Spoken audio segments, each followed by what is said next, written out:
रोह्यामध्ये Dhatav MIDC मध्ये आग लागली। ट्रान्सवर्ल्ड कंपनीत आगीची घटना घडली। खिडक्यांची कामं सुरू असताना ही आग लागली। आग नियंत्रणात आणण्यात आता अग्निशमन दलाला यश आलं। रोह्यामध्ये धाटाव MIDC मध्ये आग लागली। ट्रान्सवर्ल्ड कंपनीत आगीची घटना घडली। खिडक्यांची कामं सुरू असताना आग लागली। दरम्यान आता आग नियंत्रणात आणण्यात आली। वरून या ठिकाणी आपण पाहू शकतो आगीची तीव्रता या ठिकाणी की अगदीच गावाच्या जवळ लागलेल्या आहे आगीमुळे।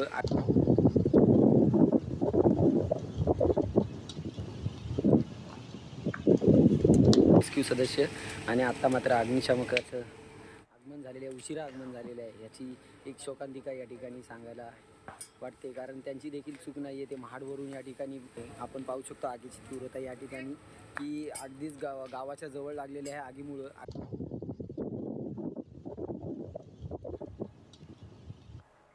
अधिकची माहिती घेऊयात आमचे प्रतिनिधी प्रफुल्ल पवार यांच्याकडून।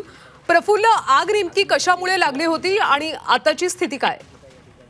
खरं तर आग आता नियंत्रणात आणण्यात यश आलेलं आहे।